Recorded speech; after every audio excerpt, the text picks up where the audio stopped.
예, 사도신경 이제 거의 마지막으로 가고 있습니다. 저희는 오늘 성도 간에 서로 교통하는 것과 우리가 거룩한 공교회인 것을 믿습니다라는 사도신경의 고백을 같이 생각해 보려고 합니다. 성령으로 시작된 교회, 그리고 그 교회가 갖는 특징들에 대해서 지난 한 주 동안 우리가 새벽에 또 영상을 통해서 묵상을 했는데, 그 묵상하는 가운데 우리 가운데 주신 말씀 두 가지 그림이 되게 있는데, 하나는 뭐냐면 교회를 생각하면 하나는 예수님을 모퉁이 돌로 해서 그 모퉁이 돌부터 시작해서 각각의 돌들이 지어져 가는 성전의 그림이 하나 있습니다. 교회는 그런 곳이죠. 그 다음에 두 번째 그림은 뭐냐면 예수님을 이번에는 머리로 해서 그 머리 안에 몸을 이루는 손, 발, 다리, 심장, 머리 이런 것들, 몸을 이루는 지체의 그림, 이 두 가지로 신약성경은 우리에게 교회를 소개합니다. 자, 지어져 가는 성전과 예수님을 머리로 하는 몸과 지체, 이 두 그림 가운데는 놀랍게도 공통적인 부분이 있습니다. 공통적인 부분은 세 가지로 얘기할 수 있겠는데, 첫 번째는 뭐냐면 성전이든 몸이든 이 두 가지는 모두 예수님에서부터 출발한다라는 겁니다. 그 다음에 두 번째는 뭐냐면 이것은 한 번으로 끝나는 게 아니라 계속해서 지어져 가는 것이고, 계속해서 지체들 상호 간에 서로 연락되어지는 계속되는 과정이라는 겁니다. 그리고 마지막으로 이 예수님을 모퉁이 돌로 하는 이 건물들, 그리고 예수님을 머리로 하는 이 몸들이 서로 연결되어져 있다라는 거죠. 돌과 돌이 서로 연결되어져야 집이 되어지고, 손과 발과 머리와 가슴과 이 모든 것들이 서로 연결되지 않으면 생명을, 몸을 이룰 수 없다. 서로 연결되어 있다라는 겁니다. 제가 앞에서 말씀드렸던 것처럼 성령으로 말미암아 시작된 교회는 이 두 가지 중요한 특징으로 설명되어지는데, 이것은 이렇게 고백되어졌습니다. 거룩한 공회와 성도가 서로 교통하는 것을 우리는 믿습니다.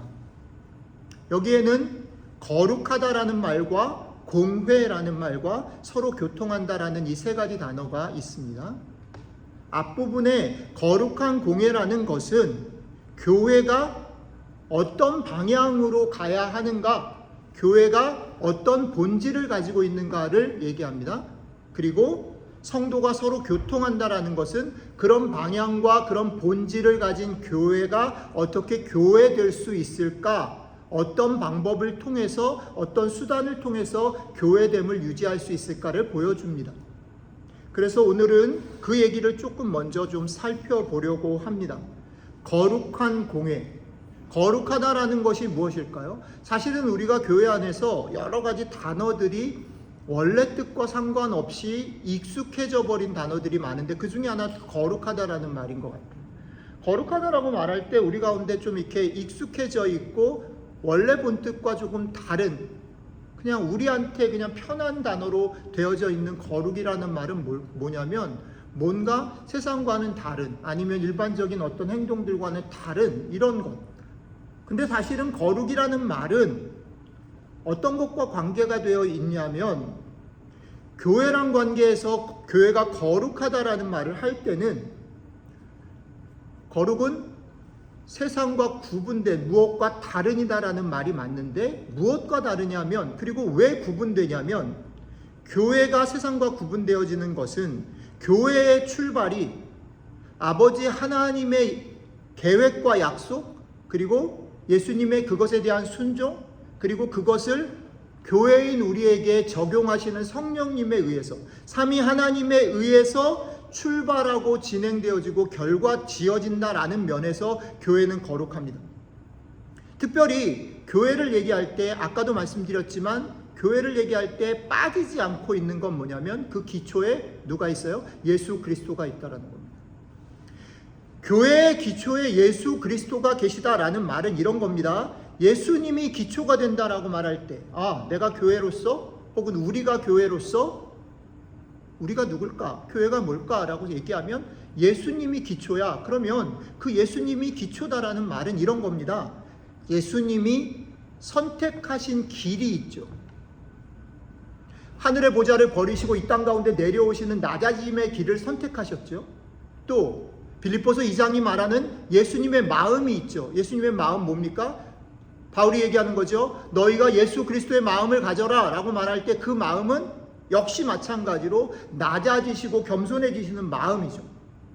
또 그분이 이뤄내신 일이 있습니다. 그분이 이뤄내신 일은 뭡니까? 에베소서에 따르면 남자와 여자로, 이방인과 유대인으로, 종과 자유자로, 주인과 노예로 나뉘어질 수밖에 없는, 나뉘어져 있는 지금 여기에서 예수님께서 자신의 몸을 찢어서 그 나뉘어진 벽들을 허물어서 하나가 되게 하셨다라는 겁니다. 다시 정리를 해보면 예수님이 선택하신 그 길은 낮아지신 길이고, 예수님이 가졌던 마음은 순종과 낮아지신 마음이었으며, 그가 하신 일이라는 것은 막혀져 있고 나뉘어져 있는 것을 새롭게 하나 되게 하신 일이라는 겁니다. 자, 이런 예수님을 기초로 교회가 세워지고 교회가 교회될 수 있다면, 교회인 여러분들과 저는, 교회인 우리는 계속해서 이 주님이 선택하신 길을 따라가야 합니다. 이 주님의 마음을 품고 살아야 합니다. 우리에게 부탁하셔서 그분이 이루신 그것을 목표로 달려나가야 합니다. 이게 교회가 거룩하다라는 말의 뜻입니다. 교회가 뭐 착한 일을 한다든지 나쁜 일을 안 한다든지 나쁜 마음을 품지 않는다든지 거룩한 어떤 예배에만 전념한다든지 그런 것이 아니라, 우리가 어떤 일을 하든 어떤 마음을 품고 어떤 행동을 하든 우리가 하는 행동과 말과 습관 모든 것 속에 뭐가 있어야 돼요? 예수님의 길, 예수님의 마음, 예수님이 하신 일들이 담겨져 있어야 된다는, 이게 교회가 거룩하다라는 고백에 담긴 뜻이라는 겁니다. 그리고 두 번째는 그 거룩한 교회가 뭐가 됐다라고 얘기하냐면 거룩한 공회가 됐다라고 말합니다. 영어로 말하면 유니버설 처치라고 말합니다. 유니버설 처치라는 것은 뭐냐면 이런 거지요. 여러분들과 저는 뭐 이민의 현장에서 그런 얘기 너무 많이 듣습니다. 저희 아버님 교회 얼마 전에 이제 돌아가셨는데, 제가 큰형님 같이 생각하는 장로님이 계셔요. 그분은 저희 아버님 교회에서 예수를 믿고 장로님이 되신 분입니다. 그분이 저한테 유난히 기억나는 건 뭐냐면, 제가 고등학교 졸업하고 대학교 처음 들어갔을 때 넥타이 매는 법을 처음 가르쳐 주셨어요. 저는 아직도 그분이 가르쳐 주신 넥타이 매는 방법으로 넥타이를 맵니다. 그거밖에 맬 줄 몰라요. 그러면서 가르쳐 준 게 뭐냐면, 이렇게 약간 삐딱하게 매는 게 케네디 스타일 넥타이 매는 법이라고 가르쳐 주셨어요. 제가 큰형님 같이 생각하는 장로님이에요. 근데 그 장로님이 여기 텍사스에 이민을 오셔가지고 평생 사시다가 얼마 전에 돌아가셨는데, 그 장로님이 입버릇처럼 얘기하는 게 뭐냐면, 그리고 가끔 연락을 하셔서 저한테 물어보는 게 뭐냐면, 최 목사, 내가 이민을 와보니까 한국에 있을 때 아버님이 가르치신 거랑 다른 교회들이 너무 많아. 이 얘기를 너무 많이 하시는 거예요. 처음에 텍사스에 갔던 교회가 침례교회인데, 침례교회는 대체적으로 사도신경을 고백하지 않아요, 예배 시간에. 그건 또 다른 신앙의 전통이 있어서. 처음에 저한테 득달같이 전화를 했어요. 이 교회 이상의 이단 아니야? 제가 그걸 설명해 드리느라고 한 1년을 소모했어요. 우리가 살고 있는 세상 속에서 우리의 신앙의 경험들이 우리에게 되게 소중합니다. 우리가 어려서부터 자라온 전통, 우리가 익숙한 예배의 형태들, 우리가 경험한 신앙의 경험들이 우리를 형성합니다. 우리가 하나님을 그런 것들을 통해서 알지요. 그러나 그게 문제가 뭐냐면, 그게 마치 신앙의 전부인 것이냐 생각하는 거죠. 내가 장로교 목사이기 때문에 다른 교단의 이야기들과 신앙의 전통과 그들의 고민들을 들어본 적이 별로 없습니다. 그러니 우리만 옳다라고 생각을 하는 것이죠. 특히 이민 온 현장 속에서 그런 분들이 되게 많아요. 그래서 교회를 적응을 못하는 거예요. 이민의 특별한 상황들 속에서 형성된 교회에 대해서 사실을 배려할 여유나 룸이 없어요. 배워본 적이 없기 때문에 그래요. 그런데 저도 미국에 와서 이제 30년 넘게 살면서 목사였음에도 불구하고 미국 교회도 다녀보고 주변의 많은 일들을 경험해 보면서 깨닫는 게 뭐냐면, 내가 아름답다고 생각하고 나를 형성했다라고 생각하는 한국의 장로교의 전통, 너무너무 아름답다라고 생각하고 귀하다라고 생각했던 그것이 전체 세계교회의 되게 작은 부분이구나. 다를 수 있구나. 하나님의 교회는 내가 생각했던 것보다 훨씬 더 크구나. 훨씬 더 다양한 지역 속에 다양한 교파 가운데 다양한 시간들 속에 그들 앞에 놓여져 있는 신앙의 고민들을 풀어나가면서 다양한 강조점, 다양한 형태의 예배, 다양한 신앙의 경험들을 가질 수 있구나를 보게 됩니다. 여기서 우리가 공교회가 신앙의 고백이라는 말은 이런 겁니다. 우리가 아는 것보다 훨씬 더 하나님의 교회는 넓어요. 다양할 수 있습니다. 그 다양한 것들이 예수 그리스도 안에서 예수 그리스도를 주로 고백하는 그 울타리 안에서 조금 다르고 강조하는 지점이 다르다고 해서 틀린 것이 아니라 다양할 수 있다는 것을 기억하는 것. 그 모든 것이 교회일 수 있다는 것을 기억하는 것. 그렇기 때문에 그것이 쉽지 않음에도 불구하고 그 어려움 속에서도 다른 교단, 다른 지역의 교회들 존중하고 대화할 수 있는 것. 이런 것이 공교회를 고백합니다라는 말 속에 담겨져 있는 뜻이라는 거죠. 자, 아까도 말씀드렸듯이 거룩한 공교회를 믿습니다라는 이 고백은 교회가 어떤 곳인가 본질, 그리고 교회가 무엇을 지향해야 하는가를 보여주는 내용입니다. 자, 그런데 두 번째는 이것만으로 충분하지 않은 게 그 교회의 본질을 우리가 누리고 그 방향으로 가야 된다라고 말할 때 그것은 구호나 어떤 그래야 되는 신학적인 선언이 아니라 우리의 삶의 문제예요. 그렇기 때문에 교회가 교회됨을 누리고 살아가기 위해서는 두 번째가 되게 중요해요. 어떤 방법을 통해서 그것을 우리가 누릴 수 있는가? 어떤 방법을 통해서 우리가 교회됨을 지킬 수 있는가? 교회됨을 풍성히 경험하며 살 수 있는가? 라고 말할 때 두 번째는 뭐라고 얘기합니까? 성도가 서로 교통하는 것을 우리가 믿습니다 라고 말합니다. 성도가 서로 교통하는 것.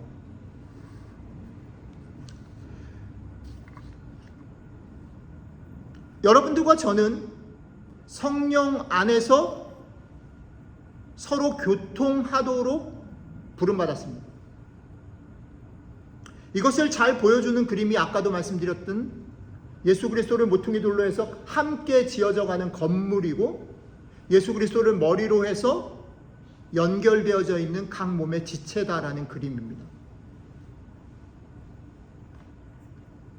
이것은 아까도 말씀드렸지만 신학적인 선언이나 구호가 아니라 너네 이렇게 살아야만 해 라고 말하는 것이 아니라 지금 여기서 내가 성부 하나님, 성자 예수님, 성령 하나님을 통해서 나에게 주어진 축복이 뭔가, 그 축복의 삶을 살아갈 수 있는 방법이 뭔가라는 것을 얘기하는 겁니다. 내가 지금 옆에 있는 사람과 정말 소통하지 못하면, 정말 하나가 됨을 누리지 못하면, 저 사람을 위해서 기도하고 같이 그 기도 가운데 우리가 하나됨을 누리지 못하면 사실 우리는 이 땅 가운데 구원받은 기쁨들을 누릴 길이 없다라는 말입니다. 그리고 그것이 없어지면 그것은 더 이상 교회일 수 없다라는 선언입니다. 그래서 오늘 여러분들하고 그 얘기, 그러니까 우리가 한 몸으로 혹은 우리가 주님을 모퉁이 돌로 해서 지어져가는 성전으로서 서로 교통한다라고 말할 때 아주 구체적으로 그러면 그것은 어떤 원칙을 가지고 진행되어질 수 있을까라는 부분들을 조금 더 살펴보려고 합니다. 지난 주간 중에 우리가 묵상했던 고린도전서 12장에 따르면 이것을 바울은 예수님을 머리로 해서 우리 몸이 지체인 것들이 어떻게 우리들의 삶에 구체적으로 적용되어져야 하는가를 고린도전서 12장에 잘 담았습니다. 그 고린도전서 12장에서 얘기하려고 하는 얘기들을 한 3가지 정도로 요약해서 말씀을 나눠보도록 하겠습니다.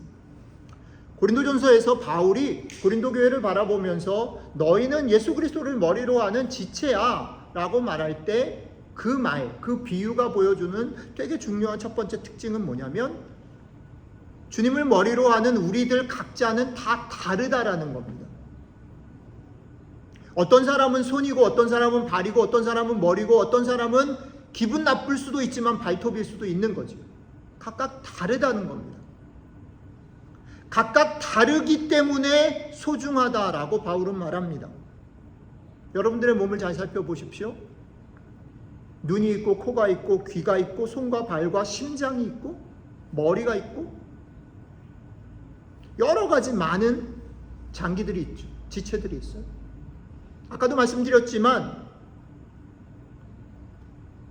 그냥 모여질 때 더 눈에 띄는 것이 있죠. 있는지 없는지조차 모르는 것도 있죠.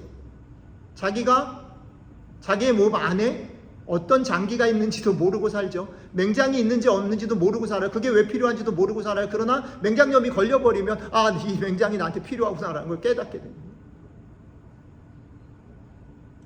자, 여기서 바울이 얘기하는 게 뭐냐면 이런 말을 합니다.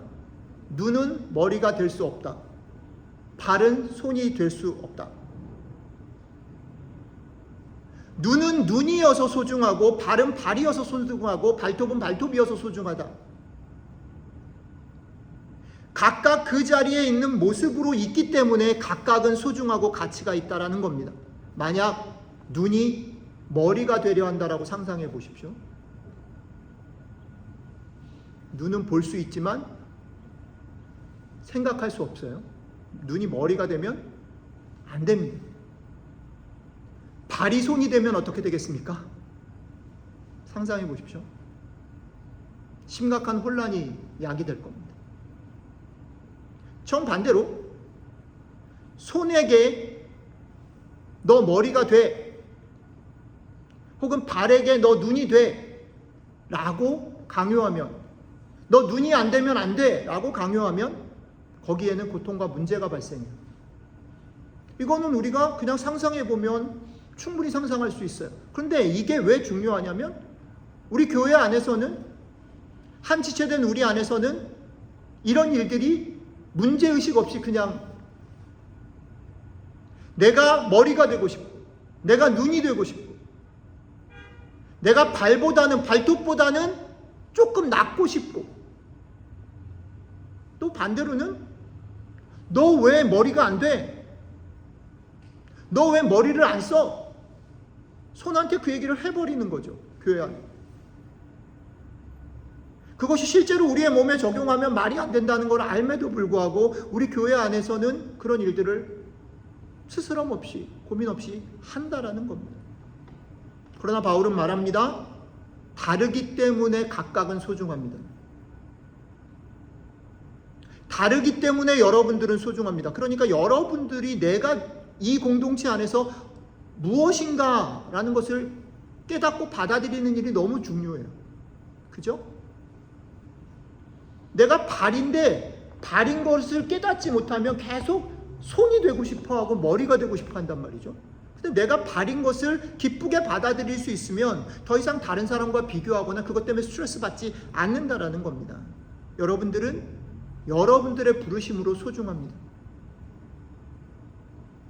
그 다음에 또 한 가지는 여러분들이 소중하다면 옆에 있는 사람도 소중해요.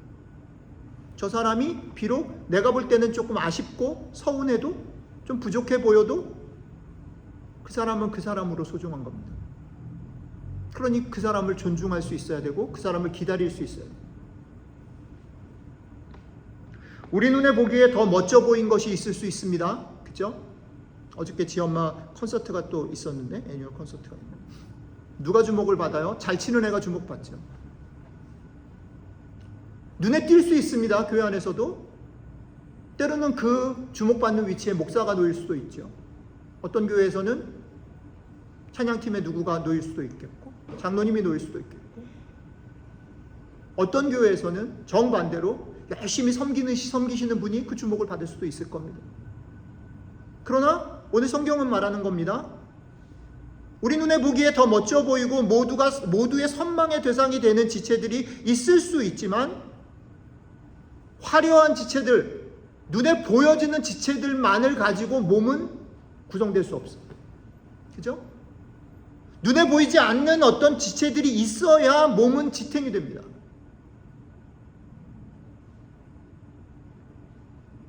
빛이 나든 그렇지 않든 모든 지체가 다 소중하다는 거죠.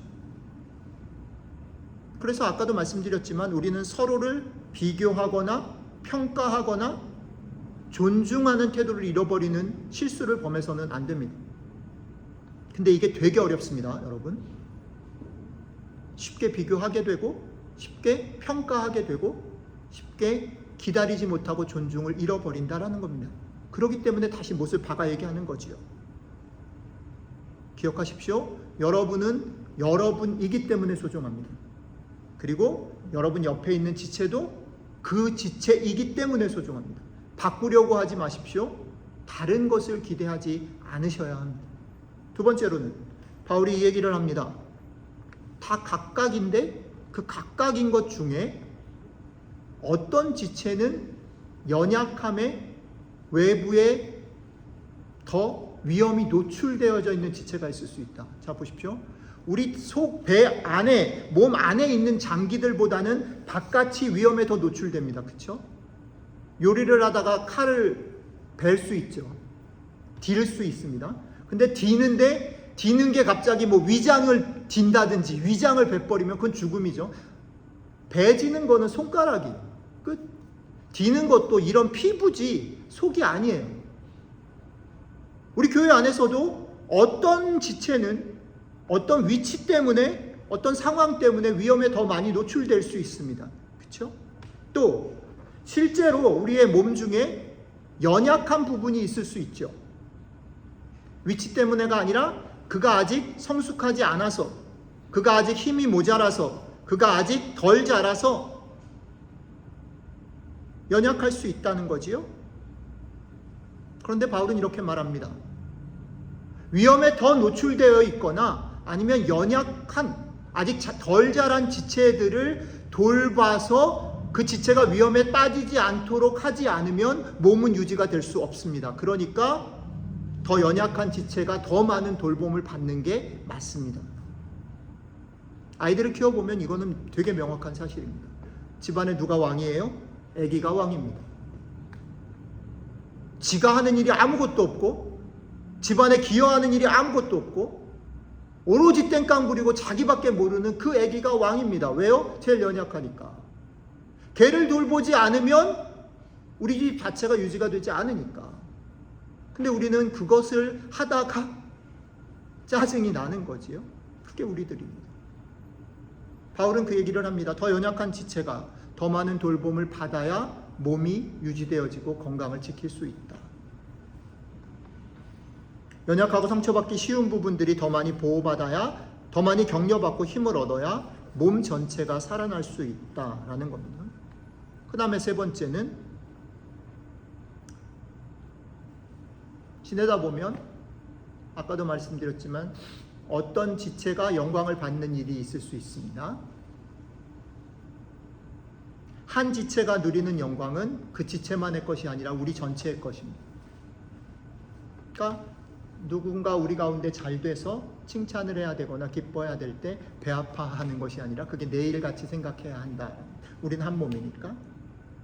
머리가 주목을 받고 스포트라이트를 받는다고 해서, 손이 칭찬을 받는다고 해서 그것이 발인 나와 상관이 없는 게 아니라, 나를 무시하는 것이 아니라 그것이 우리의 영광이다라고 생각해야 합니다. 모두의 기쁨이 되어야 하고 기쁨이다라는 겁니다. 마찬가지로 정반대로 아까 주방에서 일을 하다가 손을 잠깐 비었어요. 발가락이 다쳤어요. 발가락이 다치면 머리는 안 아플까요? 아니요, 그렇지 않다는 겁니다. 손가락 하나가 비어서 피가 나고 이게 곪으면 그게 우리 몸 전체의 아픔이 되는 거죠. 작은 발가락 하나가 당한 상처와 고난은 발가락만의 아픔이 아니라 우리 전체의 아픔입니다. 그것은 몸 전체의 아픔이고 온몸의 고통입니다. 그러므로 바울은 말합니다. 우리는 형제자매의 아픔에 같이 울고 같이 아파하고 형제자매의 기쁨에 같이 웃고 같이 웃을 수 있어야 한다라고 말합니다. 사랑하는 디딤돌교회 성도 여러분, 사도신경의 고백 속에서 우리는 거룩한 공예와 성도가 서로 교통하는 것을 믿습니다라는 이 고백은 성령 안에서 사실은 하나일 수 없고 너무 다른, 한 번도 본 적이 없는 우리가 같이 하나가 되었다라는 선언에서부터 출발합니다. 우리가 성령 안에서 하나가 된 것, 이것을 힘써 지키는 것, 그게 교회된 우리를 향하신 하나님의 거룩하신 것을 이루는 일입니다. 힘써 하나가 된 것을 지키십시오. 그 방법으로 서로 교통하고 깊이 사귀어야 한다라고 말씀드렸습니다. 서로 교통하고 깊이 사귀기 위해서는 이렇게 생각을 하다가 저는 사실 결론이 이렇게 갔어요. 저희 교회가 그렇게 큰 교회가 아니잖아요, 그죠? 근데 어떤 생각을 갑자기 하게 됐냐면, 우리는 과연 이렇게 조금 있는 우리끼리 얼마나 서로를 알고 있을까? 우리가 그냥 그래, 우리가 지체지 뭐, 우리가 사귐을 가져야지 라고 생각은 하죠. 근데 실제로 저 사람에 대해서 내가 모르면 어떻게 사귐을 가질 수 있겠어요? 그죠? 내가 저 사람에 대해서 모르는데 내가 기도하는 건 되게 피상적이에요. 새벽마다 기도합니다. 여러분들의 이름을 불러가면서 기도합니다. 그런데 곰곰이 생각한 게 뭐냐면, 이 사람이 이번 주에 무슨 일을 하고 있는지도 모르는데 나는 그냥 기도하고 있어. 어쩌면 그건 그냥 내가 습관적으로 그냥 하는 것일 수도 있겠다.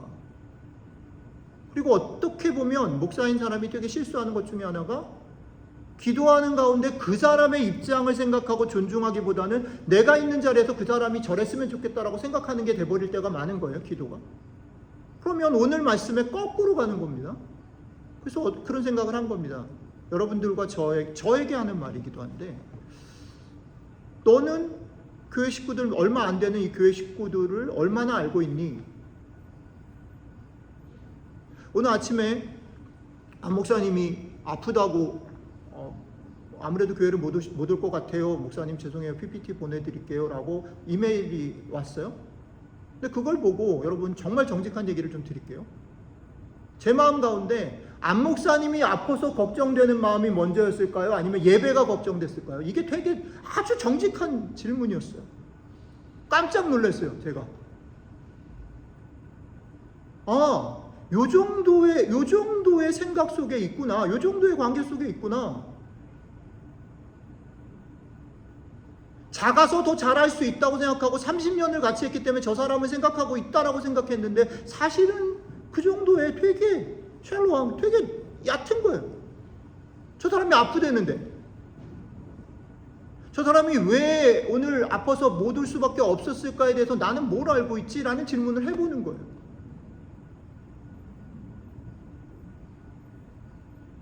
그래서 올 여름을 시작하고 오늘 말씀을 마침 이 말씀이어서 여러분들한테 꼭 제안하고 싶은 게 이거죠.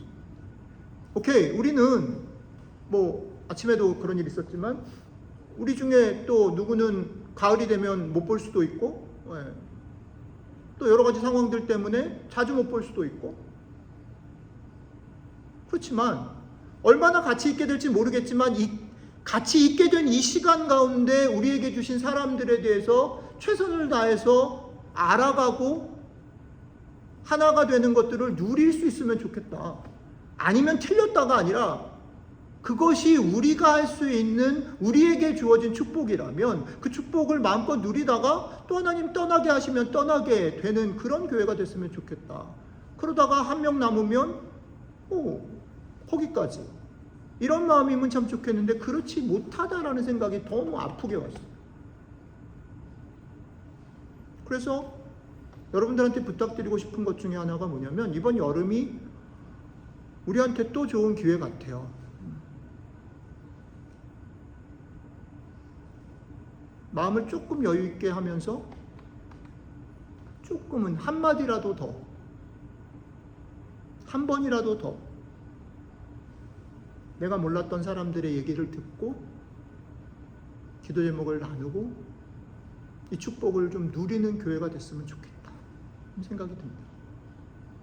되게 작은 것이지만 너무너무 중요하고 너무너무 중요한 출발이라고 생각합니다. 오늘 말씀은 성도가 서로 교통하는 일, 그 일로 교회는 교회다워진다라고 말합니다. 사랑하는 형제 자매 여러분, 오늘 못 나온 지체들, 몇 안 되지만 여기 지금 옆에 있는 분들에 대해서 마음을 가지시고 물어보시고 같이 알아갈 수 있는 한 주가 되셨으면 좋겠습니다. 같이 기도하겠습니다.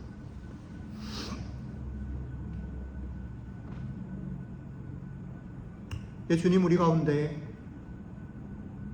우리에게 주신 한 사람 한 사람을 통해서 우리가 교회됨을 더 누리고 배울 수 있으면 좋겠습니다.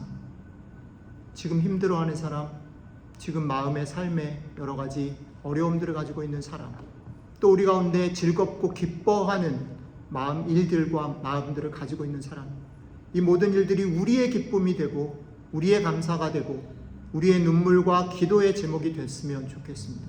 사랑하는 디딤돌교회가 이렇게 성령님이 하나 되게 하신 것을 힘써 지키며 이 축복을 누리는 교회가 될 수 있도록 함께 해주시면 좋겠습니다. 감사드리며 우리 주 예수님 이름으로 기도드렸습니다. 아멘. 다시 자리